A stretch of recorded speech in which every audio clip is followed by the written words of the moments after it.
All righty. Good morning. What's up, everybody?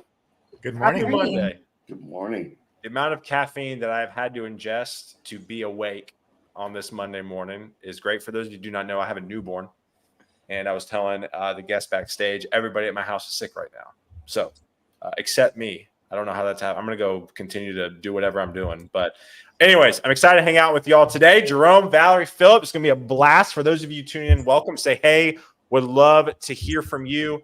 I think this is going to be a great conversation. I think, when it comes to AI, there's a lot of chit chat out there.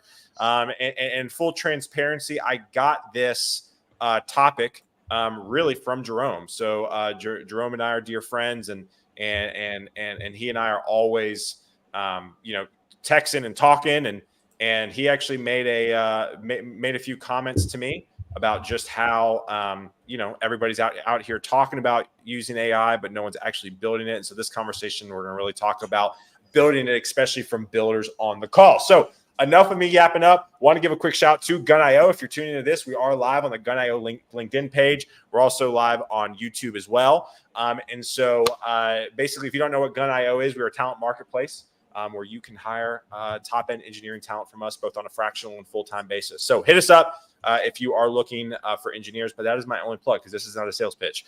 So we got some people tuning in. Brent, it's good to see you. JC, it's good to see you. Rob, Scott, Chris, it's great to see y'all this morning. We got some folks watching y'all, so we have to be funny. All right, let's give some intros real quick. Jerome, take it away. Who are you? What do you do? And then we'll go around the circle here, square, whatever it is. Roger that. My name is Jerome Hardaway. I am a software engineer at Microsoft by day. At night, I am the exec director of Etsu Code. And I am always busy. So you are. You have like 16 screens. You have a whole knock center in your, in your upstairs. Whole B-Doc. Yep, absolutely. Valerie, go ahead. Hey everyone, my name is Valerie. I am a senior engineering manager over at Alma. And outside of my 9-to-5, I run a nonprofit called Tech by Choice, where we help underrepresented people interested and thrive in tech without needing to code switch, which I think is really cool. And outside of that, I'm also a builder. I play around as a solo founder and build a couple of SaaS products or software as a service products, and a couple of them include AI. So excited for this conversation. I love it. That's awesome. Thank you, Valerie. Philipp, take it away, man. A little about you. Hello. So Philipp Tsipman, I'm the founder and CTO of Camcorder AI, and we make a video editing and creation platform for marketing teams. We are about a year and a half old, 8 people, profitable. And I've been doing AI since 2008. So you'll probably hear I have a lot of optimism, but also some skepticism about all the hype around AI. It's not the first version I've heard of it. So excited to get into it. Absolutely. I love it. All right. So we're going to go back around. The room here. We're going to reverse. We'll start with Philipp here. Philipp, can you talk about some things that you have built? Let's talk about Camcorder AI. Let's get technical with it. Just in the next 3 minutes or so. What have you done with AI? What have you built on top of AI? And then we'll go around the square here. Yeah, so let me tell you, kind of like if you think of like what's out there in the future, and what we are trying to do is like if you're trying to create a marketing video for your company, for your product, for yourself, right? It's actually like a bunch of Lego blocks, right? It's like there is a storyline and there's a bunch of video clips, images, music, voiceover that go into it to like then sell you on this thing. That's why it's so cool, right? So if you've seen like Sora, one of these other video generators, that can be a component in that, right? But you need the rest of it as well to go with it. And where we started kind of in this journey was to say, hey, okay, so that's a lot of pieces to put together, right? Let's start with one. Let's actually take a look at like a long video, like a live stream, like what we're doing right now, or like a customer testimonial. And let's actually help social media managers turn that into some content that's really useful and puts it out there, right? So we'll probably do this for this live stream after as well, right? So, just like an immediate task, right? Not like the most complicated task, but like an immediate value, right? So like, okay, To do that, then we had to, figure out transcription, summarization, what is important, what's not important around content, and then how to dress it up, kind of switch aspect ratios, figure out where the speaker is in the video so we can actually zoom in on that. So we use about 7 different models, sort of a combination of video understanding and video creation models to put together. And if you look out just like a few months out in the fall, we are going to be releasing kind of a full video editor within AI Assist, and also like our first big model, which is an vector animation model to give the videos more oomph. That's awesome. That's really, really cool. That's cool, man. Valerie, go ahead. Talk about what you've been able to build on top of AI or are currently building. Yeah, so because I hold so many roles, I feel like there's definitely different ways that I've been able to implement AI. So being a engineering manager, there is a lot of writing and persuasive things that I need to do to really show up for my team. And I found that brainstorming with AI during work about how do you convey information has been really helpful. And then understanding like, okay, this is a 50-foot view that I need to tell stakeholders and things like this, but this is the nitty-gritty that I need to tell the team, and being able to brainstorm with AI allows me to figure out like, what am I missing? What gaps do I not see? Because I'm in the trenches with the work that I'm doing, but not everyone else is. And so that's been really helpful there. I also use it to like quickly come up with like integration so I can get better metrics around my team. So being able to pull stats from Asana, from GitHub, and just quickly integrate that into a dashboard, which is not a lot of dev work. And that would probably just take me a week to wrap up if I had solo dev time. But as an engineering manager, I'm constantly in meetings, constantly context switching. So I don't have the ability through the day to just like knock out a single dev task for the most of the time. And so being able to like leverage AI to like do the boilerplate of like all of the code, and then I go in there and be able to tweak it to make it work for my scenario has been ground changing. Like it helps me understand the data and the numbers to help support my team and make sure that I am like representing everything correctly to stakeholders, which is a huge win. And you know what? I can say all the things, I can write all the docs, but honestly, we're humans. We don't really read. So being able to have the numbers and data show up is one of the best ways to convey those messages in the meetings that I'm in. I feel like I could go on and on about that. No, I love that. That's great. No, that's awesome. I love that. Jerome, take away, man.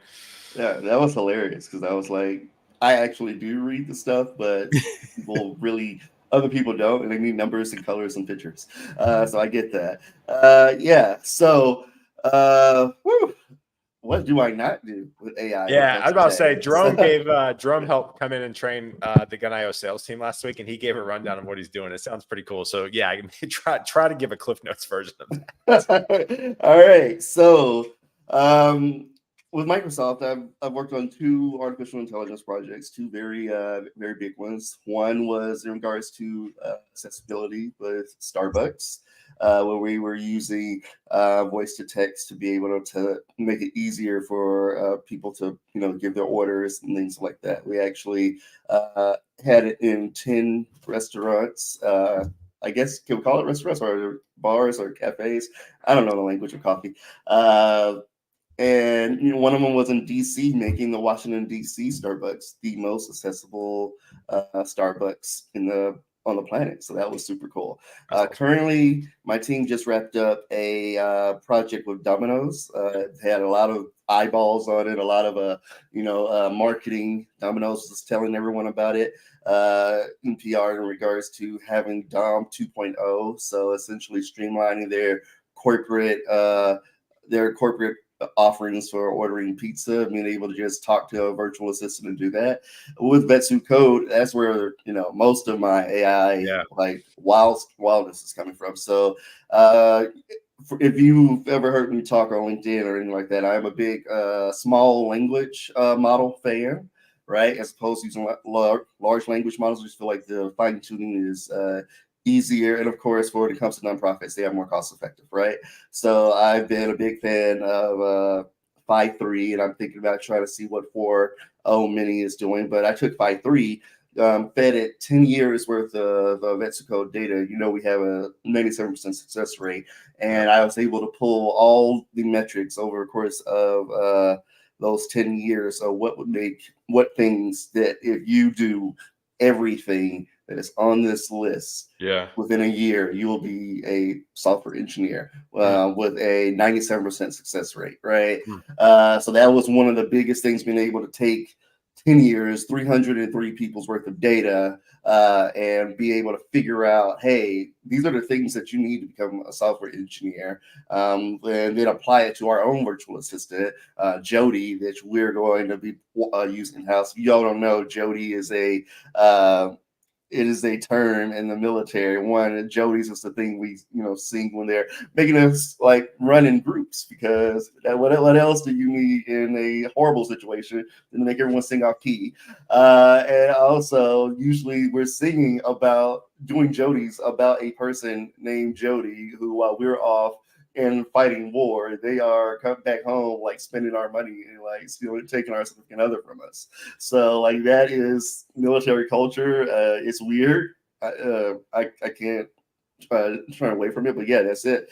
On top of that, I've been just doing a lot of big data, intensive data driven work when it comes to nonprofits, particularly in my new add-on role at Microsoft with military Microsoft ATL lead. So taking the data of the top 50 VRBGs and then turning around and looking at the VSOs and seeing how we can group and leverage our work to give more impact. I actually have a meeting when I'll be in Japan, but I'll be doing a meeting for the ATL guys and showcasing that work. So that's awesome. That's cool. Well, I love it. Like I said, I do. Yeah. What don't I do? Definitely name a few. I don't see my kids with AI. How about that? I still have to go upstairs and cook. So I want to start kind of a super high level, just about implementing AI, thoughts around it. What should you be careful of? You can talk about it at an organizational level, like Philip, if you want to talk about it at a workflow perspective, like Valerie, or just obviously, company level too, like Jerome, or from a consulting perspective, kind of like you're doing too. What are some things to be mindful of? So who wants to take this? Does anybody have a thought that they can like rattle off? All right, Jerome, you go ahead. So we'll do Jerome, Philip, and then Valerie. Okay. So Jerome, go ahead. Cool. Biggest thing I'm seeing is a lack of safety in AI. Everyone wants to safety. Like, it's gonna hurt you. You gonna hurt you? I mean, it could. Like, if you think about, for instance, how banking and redlining worked, right? When it comes to keeping minorities from getting houses, right? So if you apply that type of historical context to not having the safeguards and proper training with data in artificial intelligence, particularly in what we're doing, as I spoke to you about the difference between operational AI and generative AI, if we're letting the behind the scenes AI take that data, chew it up, and then just spit it out without looking for, hey, was there any initial bias in this? Because we know humans did this at first, right? What was the time? What was the things like this? That is one of the biggest markers I'm seeing. And right now we have this type of mentality and context in the greater market where we'll just kick it illegal, or particularly in the American market where, they just want the startup money so they can do things so they can one day, so they can be able to become billionaires, right? Whereas in the EU, they are actually taking their time and they're like, hey, we want to make sure that this stuff, we don't create Skynet by accident. Yeah. So, okay. But yeah, that's the biggest one, AI safety. Okay. I love that. Philip, you got any thoughts on what folks should be mindful of right now? And then you're on mute too. Yeah, I think that there is sort of two sides of it. Like Jerome said, right? On one hand, there's a lot of things to consider that can go bad, and okay, why aren't you guys doing that? On the other hand, I think that there is so many people who are overexcited about AI in silly ways, where it's they think it's just they're gonna sprinkle AI into their company and all of a sudden you could either like fire a bunch of people or just like transform how the company is doing. And it's like, you all, like this tech is pretty new, right? It's like Right. ChatGPT came out 2 years ago, and it's like wonderful. It's great. It can write some stuff for you. Images coming up. We're doing video. Other folks are doing video. Like, it's making progress, but Sure. like this isn't God. Okay. Right. Right. Yeah. And I think that a lot of people, kind of with that hype, I feel like might get disappointed, right? And be like, okay, guys, like you really oversold us. Like we Yeah. put a budget behind this and didn't get anything out of it. So that's actually going to create, if not a backlash, but certainly like it's going to make it harder for the next couple of years to really make progress. So I really wish kind of like folks had a more realistic view on what can this actually do now. Gotcha. That's really useful versus in the future. That makes sense. Valerie, thoughts on things to consider before implementing or building? Yeah, so I think what everyone said is spot on around safety, around the fact that it's the hype feels like it's going to do it all, but in reality, working with it, with building different products for Tech by Choice as well as for just like companies that I work with, AI is very limited. And I think that's the biggest downfall. People are having way too much trust in AI. They believe that it's going to be able to solve all of these solutions. We're not treating it from a product and business standpoint as a way to guide what could happen next. And I think that's why we're starting to see a lot of these features be implemented in ways that are just like, what's a nice way to say this? They're not useful. A lot of the AI functionality that I'm seeing is just people just building into the overhype. And I think if we really, the biggest misstep that I even took was not understanding the limitations of AI and also not understanding the strengths of AI. So people are overlooking the really good things about AI, and they're overlooking the fact that the Gen AI is part of a bigger umbrella, and AI works best when you're able to pair it with a lot of other things. So if you have solid data sets, if you are able to understand machine learning, do you have a data scientist that can help you, or data analyst that can help you understand the impact of that? Like it's not a one-off solution. It's still connected to the whole organization to build a really great product. And I think that's a big part of the conversation too. I love what you said right there. I feel like people are treating it like a one-off, right? It's like it's AI by MBA, which is not looking at the entire ecosystem, right? Yeah. You have people looking at numbers who don't really understand this. They're, buying into the hype wheel.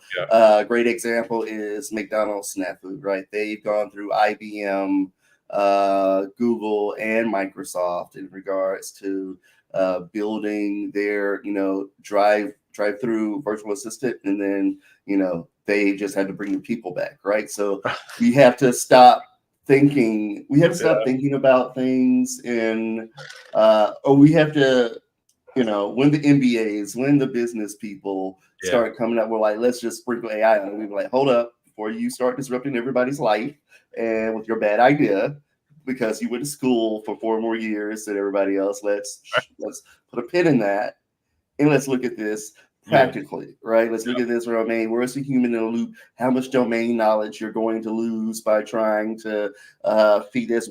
Where's the data you're going to feed your customer service? It's very weird that people keep trying to do this to customer service because they don't really understand how nuanced customer service is. The first line of defense when it comes to like dealing with people is difficult, even if you give them a script, right? Like you just can't, let's put a bot on it and see what happens, right? No, this is a very upset person. You just charge this person $2,000, like in a bunch of virtual chat bots. It's not gonna, unpiss this person off. So I'm I love everything Valerie said. Like, people really need to focus on the what they're doing, and you have more experts in the room, right? 100%. A few comments coming here. Great points, Philip. The biggest concern with AI, that in my opinion is sort of a hand wave away, is my job safe from this? Taya comes in here. Great question. How do you take the focus from hype to more focused uses? I love this. Does anyone want to take a grab at this first? I can go at it. Yeah, go ahead, please. So I think you have to first understand what you're solving. So you should not go into any brainstorming session and thinking like, we need an AI-driven feature. So let's brainstorm what that could be. That is going to lead you to the worst path. How do I know? I've been in those conversations where they're like, we need to figure out AI. And we did not come up with good solutions. Fun fact. But I think the times that I've been working with Tech by Choice and some of the SaaS products that I built, for example, we just fully opened up Open Doors, which is a like review platform that allows our members to give honest feedback for companies and that they work with, they've interacted with, so we can have a better record internally for our community of what it's like to experience these workplaces. But we wanted to do it in a safe way. And so this is a discussion we've been having for the last like 2 to 3 years about how can we create this safe space for people to kind of build a public whisper network without anyone getting outed, without companies having to like change things like you see on platforms like Glassdoor. And we were brainstorming that. And as we started talking about machine learning and as AI became easier for us to like pay for, because again, we're a nonprofit, we're not trying to spend lots of money. We found a solution through that where we're able to leverage AI to anonymize information and then create these summaries that we were able to use to train these different data sets and models around. So that way we have this really unique way to allow people to show up and share their information without being afraid of anything happening. And so I think looking at how I've had conversations where it's like, we need AI, how do you make it happen? Versus this is our problem. What are all the tool sets that we have that we can use to leverage this? And if we wanted to leverage AI, does that make sense? And I think to bring this back to even the conversation we were having before this, if we go about brainstorming this way, we are going to bring in all of the stakeholders. We're going to bring in the business people that have that extra 4-year degree, you know, and we can bring them into the conversation early so that we can bring in everyone's why and start to answer and solve for that. So that way we have a more rounded solution that goes out into the public. And I think those solutions are way better than some of the AI stuff I'm seeing. I love that. I love that. Philip, do you have any thoughts on this, man? Yeah. You know, I think the success stories are speaking for themselves, right? Like, I feel like, again, like 2 years into this thing, now it's like we're going from talkers to doers, right? And, you know, it's actually like the folks who are implementing, who are being a little sober, right? You know, not high, a little sober, right? It's like, you know, actually can tell these stories of like, here's how we were able to transform this particular thing, right? And that sort of builds credibility, builds their success. So, you know, I think me as a startup founder, as a tech vendor to companies, right? It's like I have that responsibility because I wear both like a sales hat and a technical hat, right? So it's like if I oversell, then I have to then eat that pain on the technical side. And you know, so that keeps me grounded, right? But you know, kind of within companies, I think you know, kind of all of us kind of have the chance to just like be very real about it. And I think people really appreciate it. I want to definitely some more comments have come in here. Eric comes in here. The work of Jay. Maybe not how to pronounce that last name. No. Joy Balamwini. I I don't believe know. that's an author of a book I've read recently. Yeah. Joseph comes in here. Joseph, thanks for tuning in, man. I appreciate it. What is the top client request for implementing AI projects or products? What is the top client request? Who wants to take a stab at this first? That obviously you're seeing. I know I said I call on people, but also I want to see if anybody has something off the top of their brain. I think There, the I don't. the Ladies thing I've first. seen people Okay. like reach out to me about is just like, you built AI in this. How can we build AI? And it's just like they want AI to just be like some shiny feature, like add-on. Yes. Yes. As a Um, non-technical person, that's the way it feels too. yeah. And so I think that is the biggest thing. And I think a lot of people just also default to like, how can we use ChatGPT in our product? And I think that's another downfall because there are a lot of different like language models that you can like leverage that can do a lot of really cool things, and you don't have to just default to ChatGPT. And I think I always have some hesitation to try to build a big part of your business off of a third party thing. Mm, Because like there's all of these downfalls. Like what if ChatGPT starts to charge way more and they do something different with their tokens?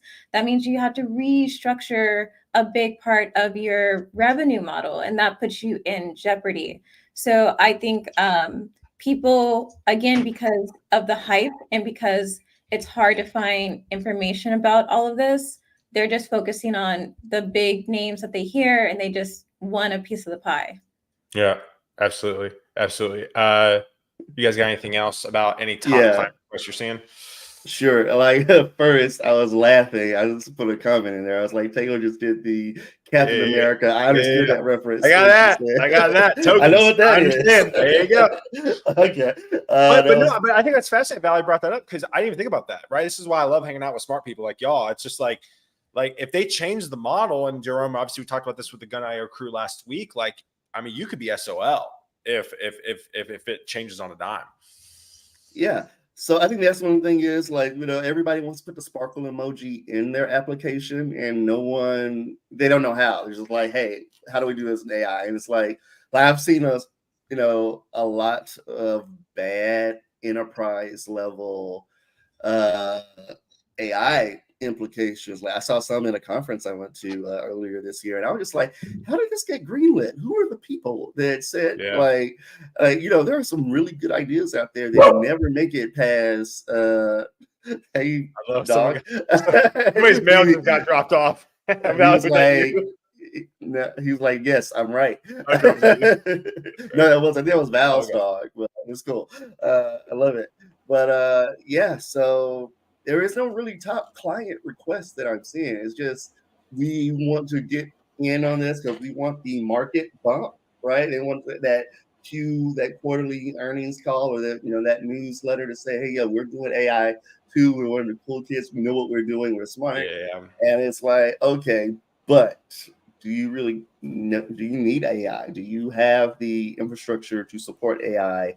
If Johnny gets hit by a bus, who's going to take over the role responsibility of this AI product? Yeah. And they'll, you get a bunch of Kanye shrugs, and you're like, okay, this is like, let me turn my camera off right now because my face has subtitles, and I don't want to trouble. My face has subtitles. I'm gonna start using that. Philip, question for you, man. I mean, obviously your product is AI, right? I mean, in a way with what you're trying to do with content and chopping it up.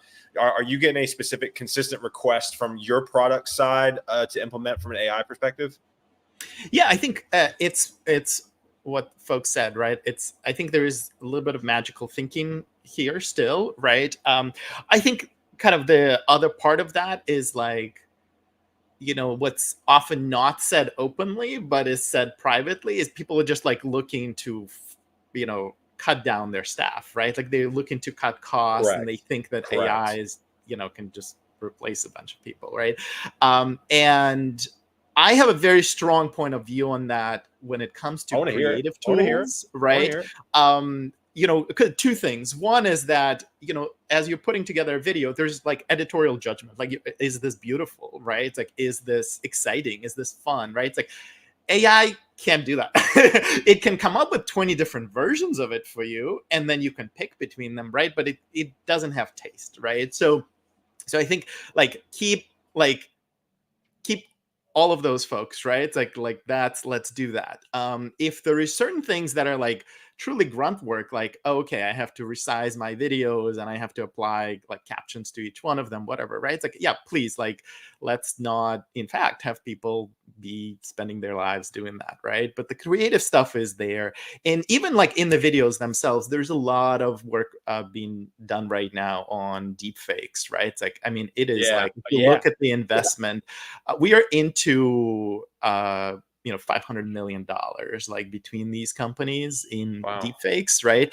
And I'm very skeptical of that, right? Because there is such a premium on authenticity, and such a premium on like connection with your users, with your buyers, with everything, right? So if you actually put a deep fake in front of them, like, how, are you building that? No, you're not, right? So what I actually see, like the possibility of this is like really interesting, because if you look at like a movie like Napoleon, right? It's like, the main actors are the actual actors, but like Napoleon's army, like 50,000 people in Napoleon's army, obviously these are not actors, right? And I do see that, like, being possible in like lots of ways, right? Where like, side characters and NPCs and objects and, like wherever your lamp or your couch are going to be in fact like, generated, right? But keeping the authenticity there is really, really important. And I think so, I hope that's kind of like how things are going to evolve here. Yeah, I want to talk often. Go ahead, Jerome. We spoke about that last week about human in the loop, like keeping the human in the loop, and how we keep telling companies you should keep the humans in the loop, and they're like, yeah, okay, and then they wink, and you're like, that's not what. Wait, what are you do? What are you winking about? Like, no, I'm serious, right, bro. Like, keep the humans. Like, you need to keep you need the people. The people will make sure this works. Like, you don't have any like. The AI is just, it's supposed to be, the tools for AI is supposed to enhance the humans, right? It is, hey, here's Tony Stark, here's Jarvis, right? It's not, Jarvis enhances Tony Stark's abilities. It takes what he has, amplifies it. It's not, hey, yo, Jarvis is now an Avenger, right? Like, what's going on here, right? It's not that concept, right? So it's very problematic, because as we said earlier, what we see is that companies are trying to go usually to that $50,000 to $70,000 employee range, and try to replace that component in hopes that I'm assuming what they're hoping is the lack of having to pay into insurance and unemployment eventually will offset that cost in regards to AI, because AI is still expensive. So that's the only thing I'm seeing where they're thinking about recouping that cost. So it's a very unique world, and it's going to take some time for people to grow up. I got a few questions coming in here. I want to kind of dig into this authenticity part for a second, because I do feel like, coming from a guy who's kind of in tech, but kind of sits at a super high level, not super, in the weeds with things. I do feel like everyone is trying to use AI essentially the wrong way, which is to replace humans, to get rid of humans. But everything that you guys are saying here is to aid humans. And so I want to kind of continue around this, like this implementation idea around maybe a mistake you've made, right? Or maybe some lessons learned, right? I mean, we have a founder, an engineering leader, and a Jerome, you're like a unicorn. But so like basically like we have all y'all here. Like, I want to hear the hard lessons, while we're talking about authenticity here, and just maybe some mistakes that y'all have made so people can learn from you all. So Valerie, do you want to kick this one off, or do you want me to kick it somebody else so you can think? I could take it. So I love talking about my mistakes, because it means that I don't have to be perfect. So thank you. So one of the things there's many things that I did. So within Tech by Choice, the nonprofit, what I did is I thought like, okay, cool. We're struggling with marketing. I can get AI to generate all of my marketing, and it'll just do it and automate it. And because prior to us being able to afford to work with AI, we were using a lot of automation services, and I was able to. Yeah, Zapier, some of it custom made. So I've been able to like run the nonprofit pretty efficiently with just a few clicks of a button. And so I thought, you know what, let me connect this to some marketing stuff so we can, that's our biggest place that we're missing. Quickly found out after a few integrations that that was not the way to use AI. I tried creating my own models. I tried creating, so I did so much work. I even thought about building my own data set, and it didn't work. No matter what I did, I couldn't get it to sound human, to match what we're doing. And I realized that AI is not really good at creating content. It can give you ideas for content. It can give you ideas for messaging and how to make something stronger. But when it comes to actually making it sound like something that I wanted to represent the nonprofit, that's not going to fully be there. So instead, we created these like templates and brainstorming sessions with AI, and we're able to fast track some of our marketing that way. And it also helps us find different ways to reconnect and to follow up because of it. It's good at coming up with ideas and themes that are ideas around things that currently exist.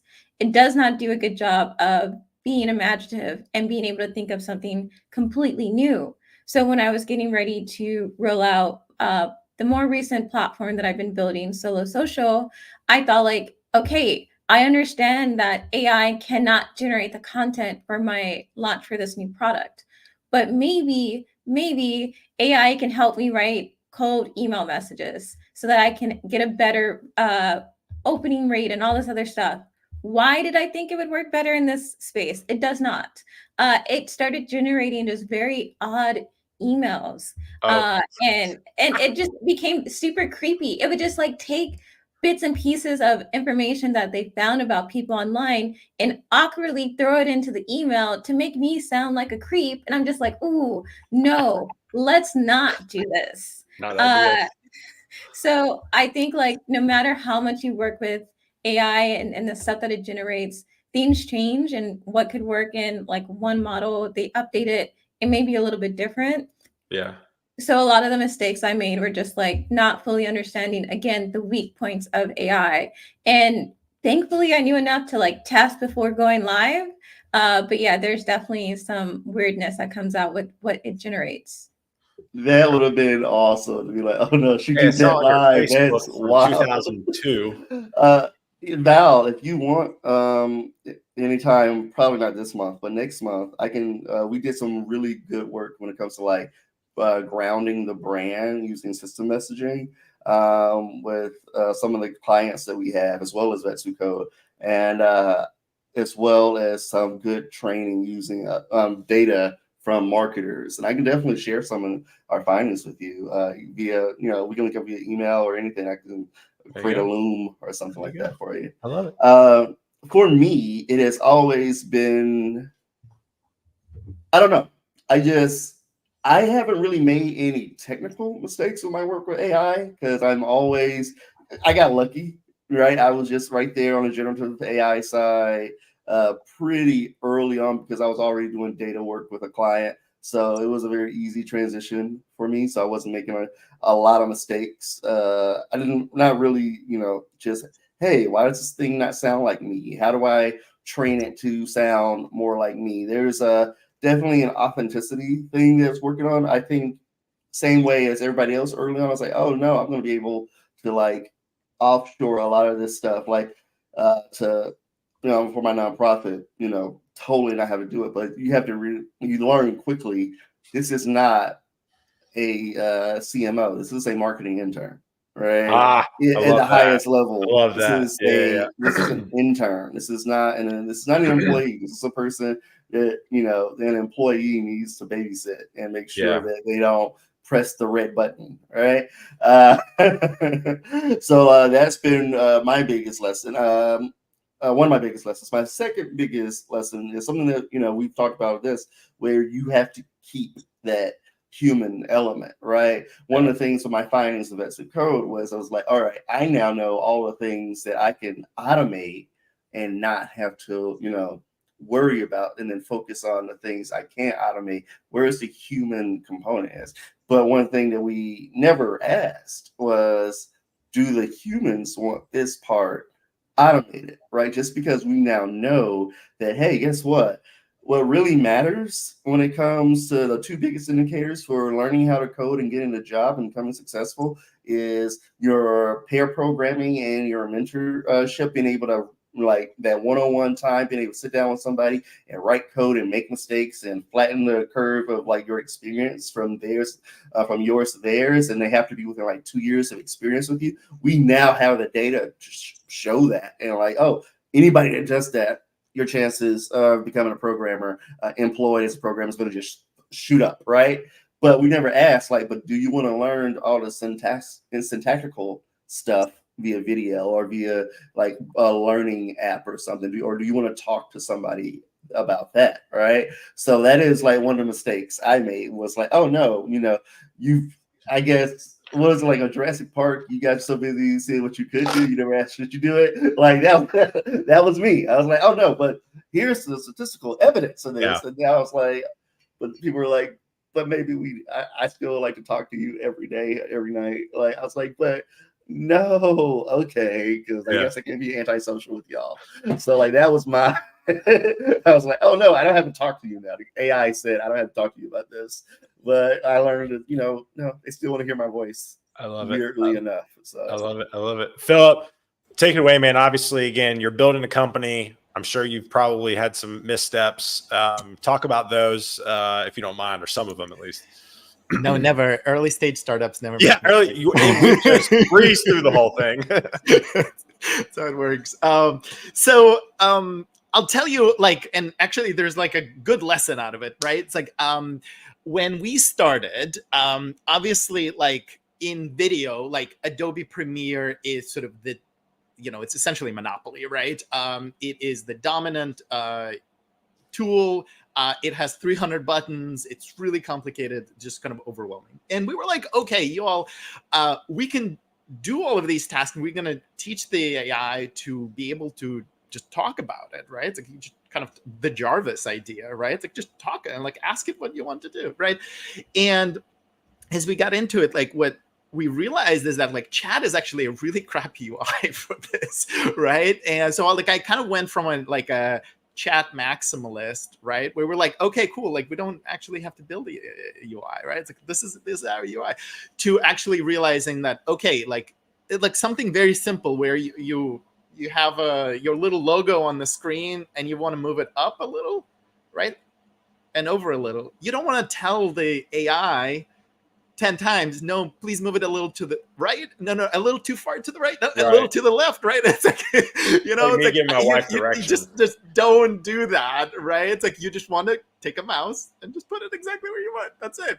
That's the cool lesson of that for us was that we just kind of like actually refound our superpower, right? And I think that it's sort of the combination of, for us, of having that text interface as a starting point, being able to say like, hey, make me a video about this, right? And it being able to come up in your brand voice, like with your brand assets, 70% of the story, right? And like kind of get there, but then having you have the tools to easily be able to get it to 100%. That's where the magic is, right? So like that combination, because you're not on your own as a human, and you're not on your own as the AI, right? Like you actually have to like invest in both of these things, and like run on. Like we were like I was just like seriously depressed. I was like, oh, this chatbot idea, like really, like we were like baking the company on it, is really not working. And then I was like, oh, okay, no, there's a smarter way of doing it. There you go. I love that. I want to get to, there was a question from Eric. I think it was interesting. We spend 2 weeks helping farmers fill out complex loan applications in Excel spreadsheet. Thoughts on using Chat GPT? I wonder if he was, that was great. Chat GPT. To automate, okay, let me validate every field and write up feedback. So I feel like this is going to be like the best use case of probably AI over the next few years. What do y'all, does anybody want to take a stab and thought at this? Go ahead, Philipp. I'll do that. Like, that's what it's supposed to do. I think I saw a tweet where someone said, I want the robots to do my laundry, and pay my bills, so that way I could paint and write books, not for the AI to write I like books that and analogy. paint. So I have to do do my laundry. Like, that doesn't make any sense. We should be focusing on automating the boring stuff so that humans, when they're not doing the mundane, the things that we create is great, sometimes terrible, but also great, right? But what usually clogs up that is all the monotonous things that we have to do, right? So what we should be focusing on is those, let's get rid of like these, the long loan application is going to take forever, and let the farmer focus on what they're good at, which is like growing food, right?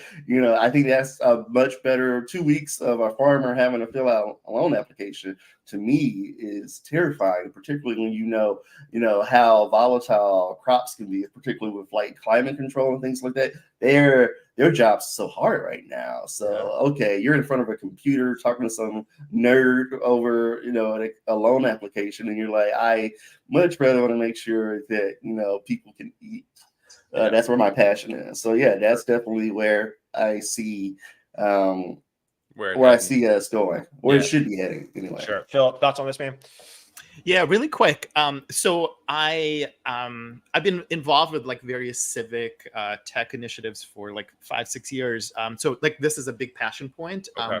And just like to share one specifically about like kind of filling out stuff in Excel and like kind of spreadsheets specifically. I actually just pasted a link. This was to an earlier question about like kind of cold emails, like something and like an open source project that we built for an AI SDR, right? It's like it can help you find all the information and just fill it into the spreadsheet for you, right? Like, nothing like magical crazy, just fill it into a spreadsheet. So for folks who are like actually interested in like the tech side of it, of like how do you collaborate with a spreadsheet with AIs, like you can actually pull in some of the code and like check it out. It's great. And more broadly, right, I think it's a huge topic. Like, how do you actually make government easy to use and accountable for folks, right? There's actually like at least 3 startups that I know that came out of Y Combinator. There was Sweet Spot that just came out. It's an AI search engine for contracts. There was another one called Govly. There was another one called GovEagle. So it's like they all sort of help fill out these RFP responses. And I really hope that like kind of the best version of this is that they really do democratize the ability to deal with this to folks who, historically have just been excluded, from the process. And, so fingers crossed that could be like a really fantastic application of AI. I love that. Valerie, you have any thoughts on this? Yeah, I think this is where AI really shines. And I think we're talking about it in this aspect where it's just like we want it to do this good. But I think if we think about most startups, they're run on Excel sheets. And these, like a lot of the processes are automated there until they're able to get to a more like mature state as a startup. Yeah. And I think this is a big spot where I see a lot of startups that I talk to and I kind of like support, they are missing this. They are missing the fact that this is how you can leverage AI versus some of the fancy way that people are using it. But I also think that we've been able to do this for a bit without AI. It sometimes the names change. At first, I think we were calling it like machine learning and how we were able to automate these things. But even if you're not bought into AI, I just would suggest people look into other ways that they can move away from spreadsheets if you have the resources and time, because that's just going to build a better product and better space for you to be in anyway. I love that. That's awesome. All right. I learned how to code to stay away from Excel. And now I'm at Microsoft and I get sent an Excel spreadsheet and I'm like, I hate my life. Like, why did this happen to me? Full circle. Why? This is bullcrap. I'm done. Circle. Like, every time someone sends me an Excel spreadsheet, I'm like, why? Why did you do this to me? So as we wrap up here, and again, thank y'all so much, obviously, for hanging out with me, chatting up this morning. For those of you tuning in, go connect with every single one of them. I saw some comments in here about how to connect with folks. Just connect with them on LinkedIn.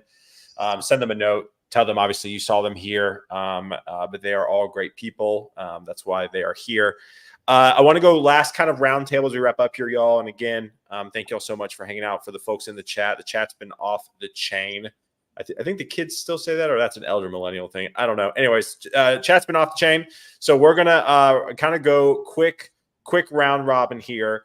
Just a final thought, right? Maybe something you haven't been able to say yet. So a final thought around AI, building, implementing anything around AI. And then give the folks maybe some resources, some people you like, some books you've read, some resources you're following, just to allow them to further educate themselves after the show. So who wants to kind of start this off again? Final thought, and then one resource. Does anyone want to take it first? Jerome, go ahead, buddy. Final thought. I think coming from the educational standpoint of learning AI, do not right now go learn what you learn about AI from the tech conferences. Most of those people are DevRel. They're not building anything that is going to break or cost someone some real pain in some way, shape, or form. So they can't really speak to you about the things with AI that, is going to really impact your job. So, don't just right now, the conference, when you see someone talking about AI at a conference, just run. Just don't do that. Second, my favorite book that I've been putting everybody on, from beginners to experts, is Prompt Engineering for Generative AI on O'Reilly. It has prompting, and it has Python, and you're using Jupyter Notebooks. It actually helped me get better with Jupyter Notebooks. So I definitely recommend that. If you're particularly, when it comes to learning how to build with AI, you will see a lot of projects start off with Jupyter Notebooks, not just in the code base. So you should definitely play with that book. It's a great resource. And my second resource, every.to. Absolutely love that newsletter. It's the first newsletter that I've ever subscribed to and paid for in my 10 years. It's just every every.to. Yes, I absolutely love paying for a newsletter. That's legit. The content's good when you're out here paying for a newsletter. Yeah, I don't pay for newsletters. I'm from the nonprofit world. I don't like paying for anything. Sure. The idea of I'm going to check that out. And it's still such good writing. It's amazing. Okay. And also, final, as you see on this talk, a lot of the people that are actually doing the work with AI, they're coming from the civic and the nonprofit space. So you're trying to learn these things, because we all focus on two things that's very important: safety and cost, as well with the code. Start looking at your local tech nonprofit areas, or trying to get this type of information, because those are the people that are in the weeds, because they have to be in the weeds. Not someone that can call a bunch of experts, things like that. So they know people like Valerie, people like Philipp, they tend to get the lumps pretty quickly, and they get the battle scars to be able to tell you some stories. So that's all I have. I love that. Valerie? Yeah, so I think my final thought to wrap this up is that you probably don't need AI for your product. You probably need a brainstorming session and get as many people in the room as possible and see what tools are available. And if AI is there, then you got to go through the other steps to say, how can you make this safe? How can you make this secure? And how can you make this accessible? And also not that expensive for your company or your team. When it comes to resources, I think one of my favorites that are slightly newer is the Google AI course that they have. It's a really good way to walk through. It's interactive. And I think Google by default makes really great educational resources. So that's been my favorite. I'll probably have to send a link later, but there is a couple of YouTube videos that I went through to understand how do you train your model. That is a little bit more technical that I can share. And there's just honestly, Twitter is the best place for me to get updated resources on like better training your model and how do you make sure that your output that you're getting from a technical standpoint is like on par. So I can also share some links afterwards for people to follow for that. So yeah. Awesome. I love that, Valerie. Thank you. And again, Jerome's doing Jerome Stone stuff up in the chat too. So feel free to do that, Philip and Valerie, afterwards. I know that'd be awesome. And Philip, final thought on AI, implementing, building, whatever, and then a resource or two. I see you were posting too. So yeah. So you know, you all, we talked a lot about some of the challenges. I'm actually very optimistic about things, right? It's like I think we're going to be able to navigate through this stuff, and like I hope come out on a better side on the other side. In terms of resources, and like talking versus building, probably my favorite organization that's sort of like funding AI right now is AI Grant, and a lot of the sort of really cool companies that I admire in AI came out of that. And you know, you got like Cursor, if anybody's using that for your code editor. You got you know, Pika. You got like all sorts of just like really fantastic thinkers, and you know, people who are really pushing the envelope. And I think just in terms of like, you know, really following them, unfortunately, I feel like LinkedIn and Threads are not where the builders are hanging out just yet. Like they're still on Twitter, and like as much as I hate Twitter, like, you know, like that's kind of where you got to find them. But just like I would simply go, I would simply go to aigrant.com and like look through the list of companies and like kind of go find their CEOs or their CTOs and just follow them. And I think it's just going to get you that signal versus the noise. I love it. Jerome goes, Philip's an optimist. I'm a pessimist. I'm learning it. I love it. I loved it. But that, man, listen, you got to have the two contrasting. You got to have you got to be the contrarian, right? Somebody has to be the guy that says, look, everybody, somebody has to be the adult in the room, be like, yo, sit down. Everybody, let's take a breather. Let's not, you know, maybe we shouldn't give the computer with access to YouTube and Reddit, you know, the folks, codes. you need a Philip and you need a Jerome on a team to balance each other out. So again, well, thank y'all for hanging out with us today. Go connect with these fine, amazing folks. Y'all have a great Monday. And we'll see y'all soon. Have a good one. Peace.